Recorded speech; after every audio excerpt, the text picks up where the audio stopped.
تاسو به د یزید باره کې ډېرې خبرې اورېدلې وي.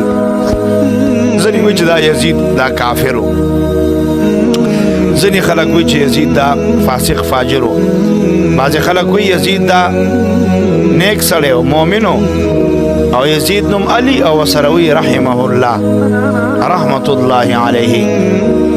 راځئ چې د اکابر امت نه دا مسئلې زده کړو چې یزید څنګه سړی و.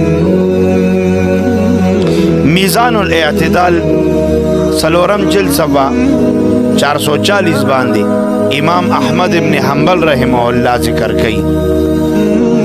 د امام زاهبی رحمه الله کتاب دی، هغه د امام احمد ابن حنبل رحمه الله دا قول نقل کړی دی د یزید باره کې، لا ينبغي ان يروى عنه. حضرت امام احمد ابن حنبل فرمای چې د یزید نه دی یو روایت هم ونه کړی شي، پکار نه چې د یزید نه روایت وکړی شي. ولې یزید دا یو بدکرداره سړی و. مجموع الفتاوا ابن تیمیه رحمه الله مجموع الفتاوا دریم جلد صفحه 283 باندې ذکر کوي، وی قیل له امام احمد ابن حنبل رحمه الله نه چا پوښتنه وکړه، امام احمد ابن حنبل رحمه الله جواب ورکړي. امام احمد ابن حنبل نه پوښتنه چا وکړه، اتكتب الحديث عن يزيد ابن معاويه؟ فقال لا ولا كرامة، أوليس هو الذي فعل بأهل المدينة ما فعل؟ چاته پوسو کو آیا موږ د یزید ابن معاویه نه احادیث نقل کو، روایت ددن نقل کو؟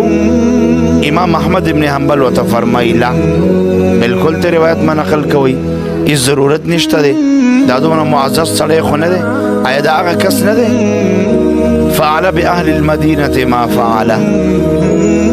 دا هغه کس نه دی چې مدینه منورې اوسیدونکو سره د حضرت حسین سره د هغه ملګرو سره څه وکړه؟ وی نه وجل، بې دردۍ سره شهیدان نه کړه، دا هغه کس نه دی. تاسو د نه حدیث نقل کوئ.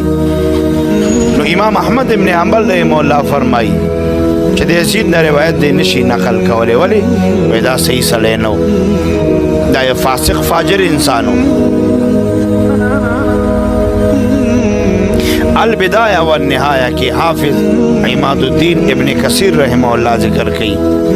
البدایہ والنہایہ اتم جلد صفحہ 230 باندې ابن کثیر رحمہ اللہ ذکر کی.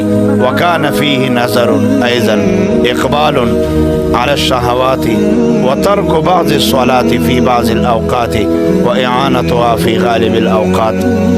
د یزید باره کې ذکر کی چې یزید دا شهوتي سړی و، خواهش پرست سړی و، او ده به کله کله مونځ هم پرېښودو او کله به قضا مونځ په بل وخت کې کولو، د مونځ پابند هم نه و، شهوتي سړی و. د ګناه سره کلکه مینه و، کلک محبت و د یزید. او شاه ولی الله محدث دهلوی رحمه الله فرمایي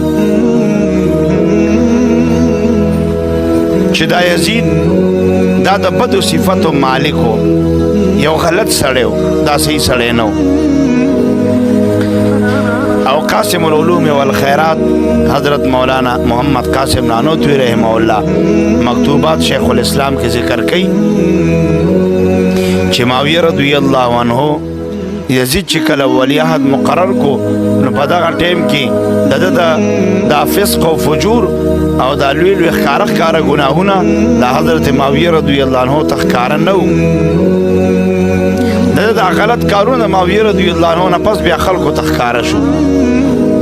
نو دا په خپله باندې غلط سړی و، فاسق او فاجر و، خو یزید ته به کافر نه وی. زموږ علما فرمایي کافر نه او فاسق او فاجر دغه په الف لام باندې. ولې که ته یزید ته فاسق او فاجر او ګناهګار او غلط سړی ونه وی نو بیا حضرت حسین رضی الله عنه ګناهګار و کنه، حالانکه موږ هغه په حق ګڼو. دغه د وینې یو قطره، دغه د بدن یو ویښته دا په حق باندې و. په میدان کربلا کې چې کوم ظلم وشو په دې کې یزید بالکل شامل او یزید فاسق او فاجر و. علما فرمایي یزید ته فاسق او فاجر ونه وی، بیا د حضرت حسین رضی الله عنه دا وینه حدر زی، وینه توی زی، وینه فضل زی بیا حضرت حسین رضی الله عنه پیدا ګناهګارو. فتاوا رشیدیہ صفحہ 49 باندې مفتی رشید احمد گنگوہی رحمه الله ذکر کړي و یزید تا کافر ویلو کې احتیاط دی وکړي شي. کافر دی د څوک نه وي خو مگر فاسق او فاجر وو په دې کې هیڅ شک نشته دی. او حکیم الامت مجدد الملت شاہ اشرف علی تھانوی رحمه الله امداد الفتاوا سلورم جلد صفحہ 564 باندې ذکر کړي چې یزید فاسق او د فاسق ولایت دا مختلف فيه وي دغه اختلافي. او حضرت حسین احمد مدنی رحمه الله ذکر کی مکتوبات شیخ الاسلام اول جلد صفحہ 266 باندې چې یزید د حضرت امیر معاویه رضی الله عنه د وفات نه بس بیا کل عام فسق و فجور کې مبتلا شوی او دا غلط سړیو خود دا غلطی او دا کل عام فسق و فجور د حضرت امیر معاویه رضی الله عنه په دور کې دا ښکارا نه و. کچر تخکاره وي بیا به معاویه رضی الله عنه په د باندې لعنتان کوله او دی بیا د ولایت حقدار نه وي ګرځولې. نو د یزید باره کې زمونږ د اهل سنت والجماعت موقف داري کافر وته نشي ویلې لیکن فاسق او فاجر دی د رحمه الله نشي ویلې ولې د رحمه الله وي د مؤمن وي شریف انسان وي. حضرت حسین رضی الله عنه نعوذ بالله سے ګناهګار اوسه. بعض خلک په دې کې انتهایی نرمي کوي بعض خلک په دې کې انتهایی تشدد کوي دا کافر نو کافر وته نشي ویلې خو ها دا د الله ولیم نو دا فاسق او فاجر